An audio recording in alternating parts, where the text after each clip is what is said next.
Oi, pessoal, tudo bem?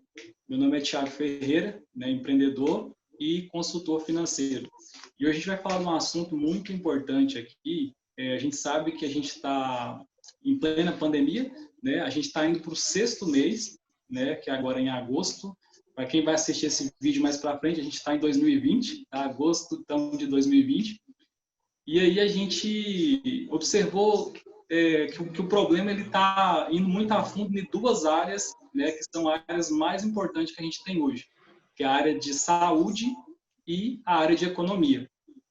Quem assiste televisão, quem está sempre conectado à internet, vê aí que tem sempre um debate nesses dois aspectos, né? Então eu convidei hoje aqui para poder estar tratando sobre esses assuntos comigo um cara muito fera na área, que é o Dr. Fernando Peloso, né? Eu vou estar, antes dele estar se apresentando, eu vou só dar uma pequena pincelada aqui no currículo dele, só para que vocês vejam que a pessoa que a gente chamou aqui é uma pessoa que tem bastante bagagem nessa área e vai conseguir debater junto com a gente aqui essa questão da economia, né, versus a saúde, vamos dizer assim.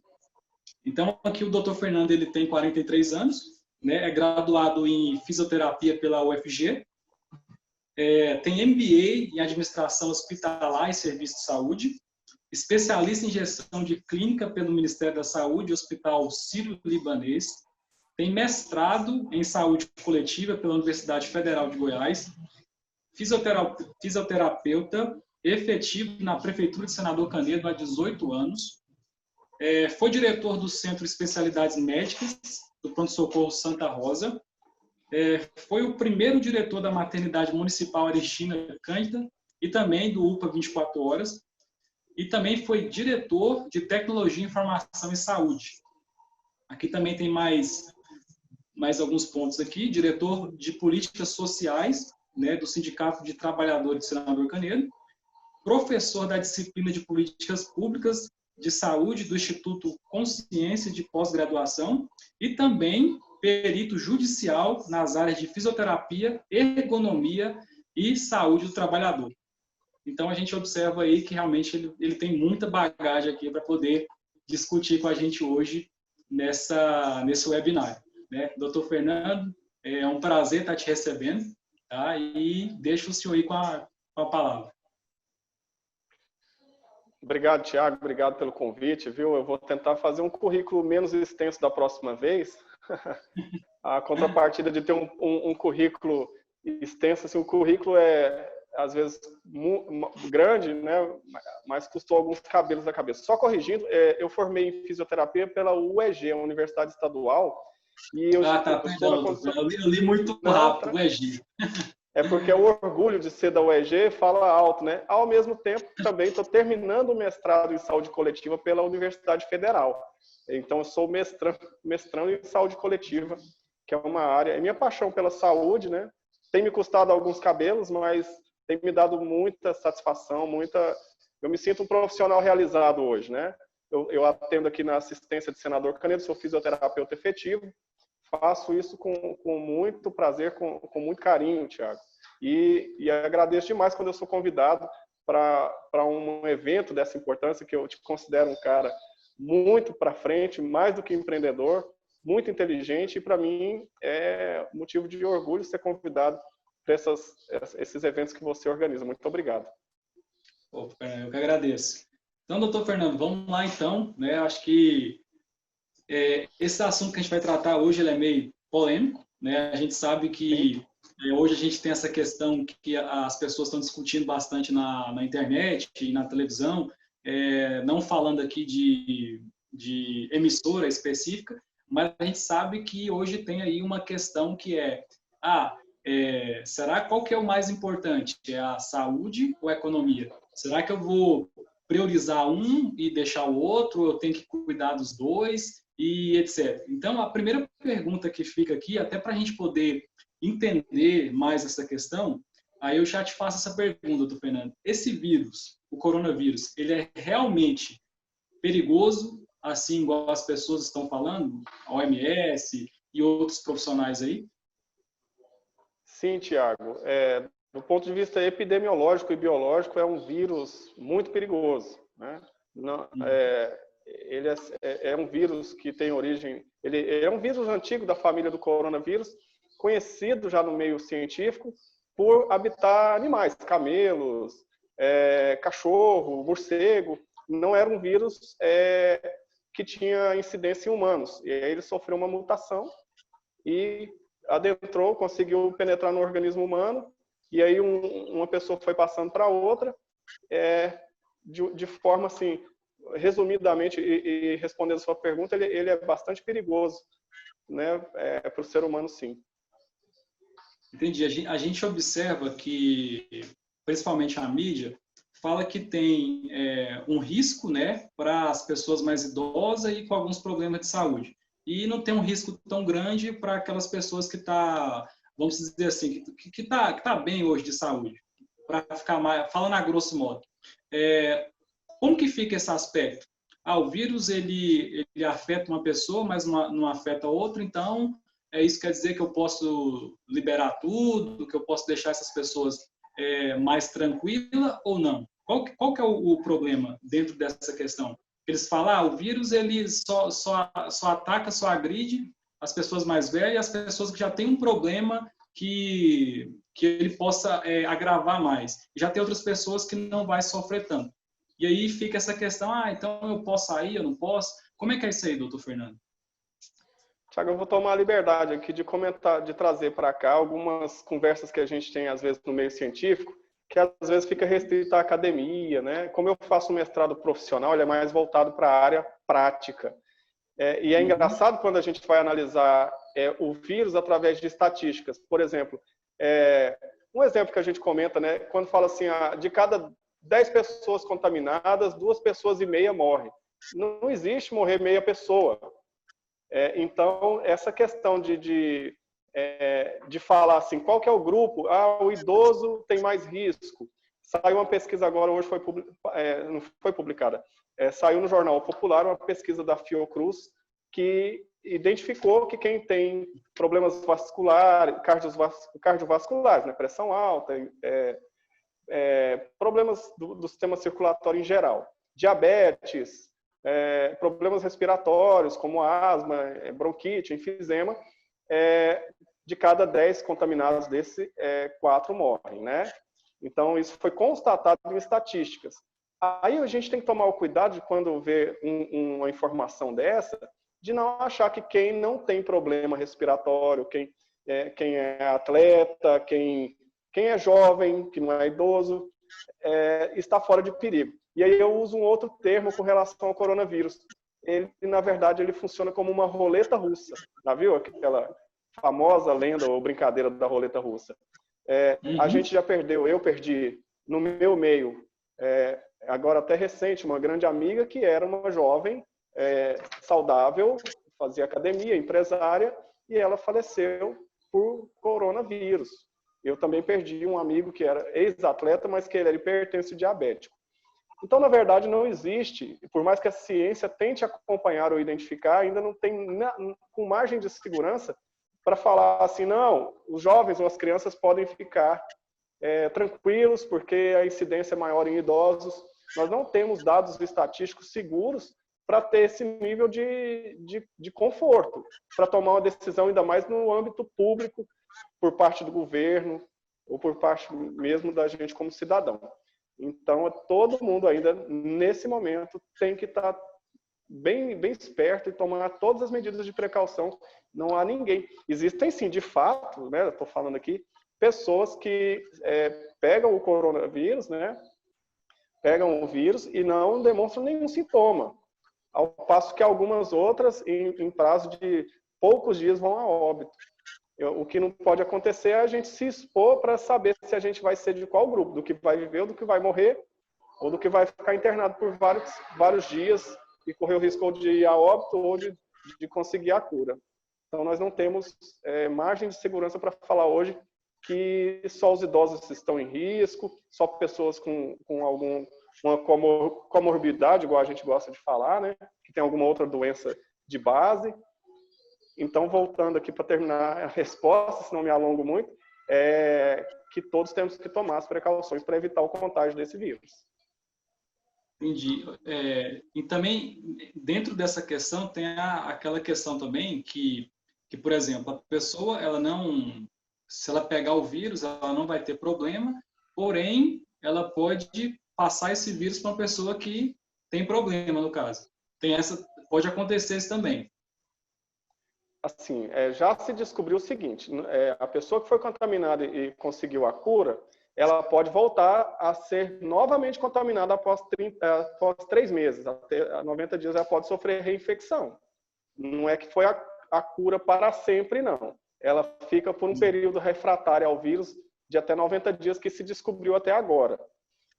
Mas em contato com o vírus, se o vírus estiver vivo no organismo ou na secreção, na mão, no suor da mão, né? Por mais que a pessoa tenha tido as defesas, ela pode sim passar esse vírus para alguém.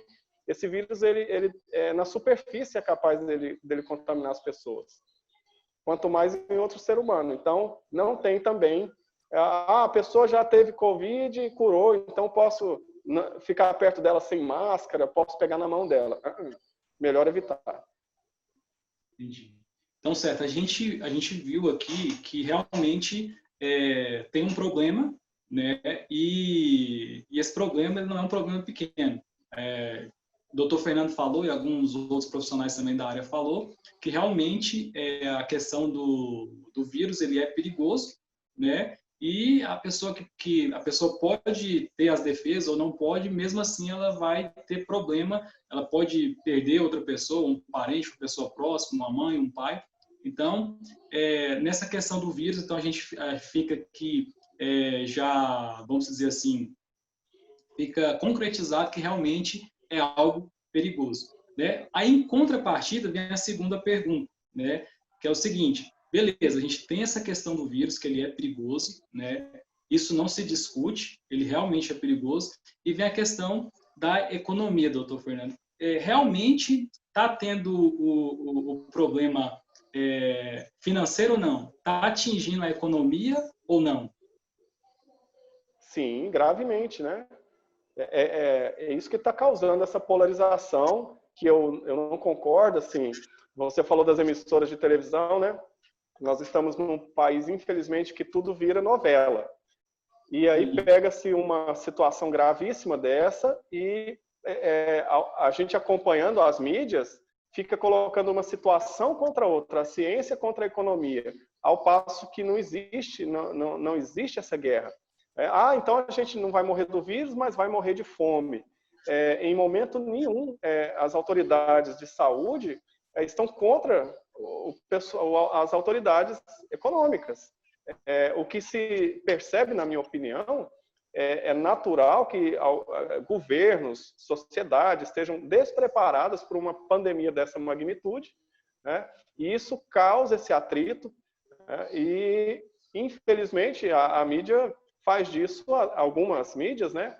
Faz disso um produto para ser também vendido. E aí fica essa guerra. Quem está certo? Os sanitaristas, o pessoal da saúde, ou o pessoal do comércio, o pessoal da economia? E não existe isso, não tem quem está certo.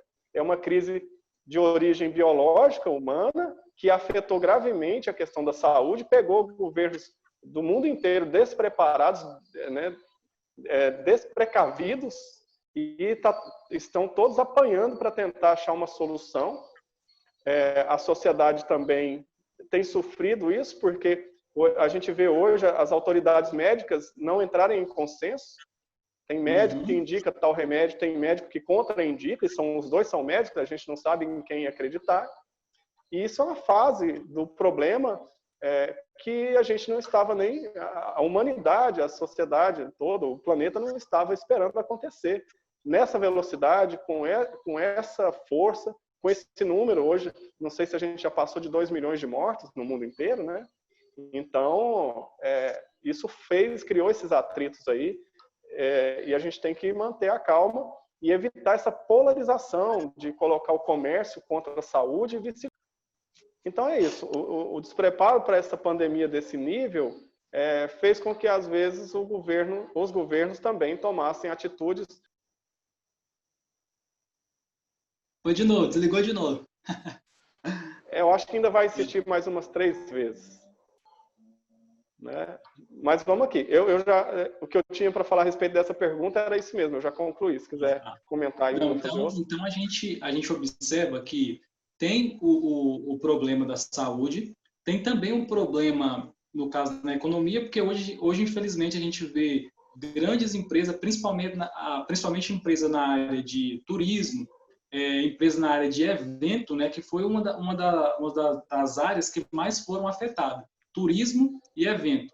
Algumas outras empresas até estão conseguindo, vamos dizer assim, manter, né? Mas a gente vê que, principalmente os pequenos empresários, eles, como que eu posso dizer, eles não estavam, o caixa deles não estava preparado para poder suportar 6 meses, vamos dizer assim, de isolamento, né? Então, a gente vai ver que muita empresa, infelizmente, vai quebrar, e só que é aquela questão que o senhor falou, doutor Fernando, não tem como a gente discutir essa questão e colocar como se fosse algo assim semelhante, essa briga entre economia e saúde. E aí vem um ponto aqui também, dentro dessa questão, e aí eu pergunto para o senhor mesmo, para você, né? Porque eu não entendo muito dessa área de saúde, entra aquela questão lá de uma das soluções que foram propostas. O isolamento vertical ou o isolamento horizontal? O isolamento vertical pega apenas algumas pessoas, né, que não está dentro do grupo de risco e deixa as outras que tá no grupo de risco não vai trabalhar, e as que está tranquilo pode continuar trabalhando. Essa questão do isolamento horizontal e vertical, qual que o senhor acha que é mais efetivo nesse problema que a gente está tendo aqui agora? Então, eu sou sempre do ponto de equilíbrio, Thiago. Minha opinião vai ser sempre, nunca vai ser um extremo ou outro. E na saúde, esses dois tipos de isolamento, que são as medidas mais drásticas em caso de pandemia, elas têm sua aplicação criteriosa, elas servem para determinado cenário social. Então, o isolamento vertical, que é assim, você isola pequenos grupos, vamos isolar os idosos, né? Vamos isolar só as crianças, vamos isolar só os trabalhadores da área da construção civil. Agora, quando se fala em isolamento horizontal, aí todos os grupos de uma vez. Aí para tudo. É o nível mais grave de isolamento social por conta de uma pandemia, ou igual já se preveu em todos os sistemas de saúde, que a capacidade operacional é insuficiente em caso de todo mundo precisar de respirador, né? Então, por precaução, determina-se o isolamento horizontal. Aí eu falo do ponto de equilíbrio, assim, qual que é certo, qual que é errado. E eu sempre gosto de pedir para todos que estão ouvindo, eu compartilho a opinião do seguinte: não trabalhar com a ótica do certo e do errado, ou qual que é o melhor, qual que é o pior. Porque não existe, no meu ponto de vista, o melhor, o pior, o certo e o errado. Depende do cenário, do momento, qual é mais aplicável. Então, no momento em que eu não tenho nem dimensão desse vírus, que começou a morrer gente em progressão geométrica, hoje morre um, amanhã 2, 4, 16, 32, né? E aí eu não tenho diagnóstico, ferramenta, se isola por precaução de forma horizontal. Começou a estrangular a economia, aí entra um fator, Tiago, muito interessante, que é o fator cultural. Se nós brasileiros fôssemos mais disciplinados, mais voltados a estudar alguns casos, fala, gente, vamos ler sobre essa pandemia, vamos ver como tem que comportar, e o melhor, vamos começar a mudar o nosso comportamento. Vamos agora, nesse momento de crise, ir só onde a gente precisa, ter o hábito de lavar a mão. Isso é uma campanha dentro das profissões de saúde antiga, que se evita muita contaminação, né? Tem profissional de saúde de alto nível que não tem o hábito de lavar as mãos nem quando ele troca de paciente. Vai atender um paciente, ia trocar de um consultório. Por isso que, se você vê as regras da vigilância sanitária, todo consultório médico ou de fisioterapia, de psicologia, ele tem que ter uma pia. E não é para enfeitar. É para cada contato que, se houver, o profissional, ou até mesmo o paciente lá. Hoje, agora, a gente parece isso óbvio, mas até há 6 meses atrás, a pia estava lá, né, abandonada. Então, o fator cultural, ele incide, porque se tivéssemos a disciplina de nos precaver, sem que fosse necessário multa, porque eu não usei a máscara, né, enfim, aí a gente teria um nível de segurança maior para adotar o isolamento vertical, porque é impossível. Aí olhando do ponto de vista da guerra entre saúde e economia, é assim, como que eu vou parar todo o comércio se eu tenho que fabricar o álcool gel, a indústria, no caso, né? Não é nem o comércio. A indústria e o comércio, eu não posso parar os produtores de álcool gel. A indústria de álcool gel tem que continuar funcionando e o comércio de álcool gel tem que ficar funcionando. Então, por que esse comércio pode? E por que a feira livre não pode? Por questões de aglomeração, de cuidado, e é onde eu falo, às vezes, a questão cultural, a nossa disciplina. Se tivéssemos disciplina, se cada um tivesse o cuidado, né, podia funcionar a feira, podia funcionar o restaurante. Nós estamos caminhando bem, eu estou vendo, no meu ponto de vista, Thiago, uma certa progressão, uma evolução nisso aí. No começo da pandemia, algumas lojas marcavam no chão o espaço, ninguém via. Você estava ali 2 metros de outra pessoa, o brasileiro ia lá e achava que aquilo lá era um espaço e entrava no meio. Hoje, aí, né, rapidamente, a gente aprende rápido, hoje já se sabe, falou, meu senhor, fica em cima da linha aí, nós estamos aguardando, ou o atendente fala, olha, o senhor está sem máscara, fica aí de fora que eu vou atender o senhor e o senhor não pode entrar. Então, a gente está aprendendo, né? A duras custas, mas estamos aprendendo. Nessa questão que o senhor pontuou aí, fala também sobre aquela questão do achatamento da curva, né? Que é para poder achatar a curva para que quando não ter muita gente lá no sistema de saúde e aí não prejudicar, no caso, o sistema de saúde nosso, né? Essa questão do achatamento da curva, você acha que funciona, que seria o ideal ou não? Não é que funciona, é que a gente busca isso. Para quem, às vezes a gente falando assim, não dá para... Eu gosto de falar muito desenhando, né? É que num gráfico, quando começa a aumentar o número de contaminação, vai fazendo um risco, um desenhozinho que ele vai subindo, né? Ele vai desenhar uma montanha. O vírus, ele vai contaminar pessoas, é um lapisinho desenhando uma montanha no papel. Aí, na hora que chegar lá na ponta da montanha, uma hora ele vai começar a descer para desenhar o resto da montanha e a base. O que os sistemas de saúde, vamos falar assim, né? O que o pessoal da saúde tenta fazer? Que a ponta da montanha não fique lá em cima, ele tenta achatar, ele tenta cortar essa montanha, né? Vamos fazer um planalto aqui, não vamos deixar subir, não vai ser o Everest, não. Vai ser o Morro Santo Antônio aqui de Senador Canedo. Vai ser menor, vai ser mais baixo e achatado, né? Não vai ser aquela ponta muito, muito aguda. E aí toma-se essas medidas de isolamento para atrasar essa, que eu falei da progressão geométrica, né? Que cada pessoa contamina mais 5, e isso aí vira uma bola de neve. Quando a gente tenta isolar, que uma pessoa não tenha contato com outra, lá no desenho da montanha a gente está conseguindo achatar essa curva e atrasar a proliferação do vírus com a ideia, né, teoricamente, de conseguir equipar e preparar os sistemas de saúde, os hospitais, né, criar a própria vacina, que já está em estudo, o Brasil está participando disso. Então, a gente tenta frear a proliferação do vírus na comunidade, na sociedade, enquanto conseguimos comprar mais respiradores, fazer hospital de campanha, né? Isso tudo a duras custas também. Hoje, o mundo já passou por uma crise parecida, que foi a gripe espanhola, né? Se não me engano, em 1918.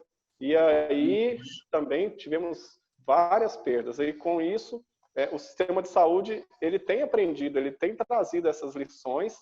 E eu até falo, Tiago, que o Brasil, do termo de vista do Ministério da Saúde, de forma geral, tem enfrentado isso com muita sabedoria, viu? Com muita firmeza. Não está... Que bom, Desculpa. Não está o que parece apanhando do Covid, não. inclusive está participando, né, do desenvolvimento da vacina, que está prevista para o ano que vem, mas talvez pode sair até esse ano.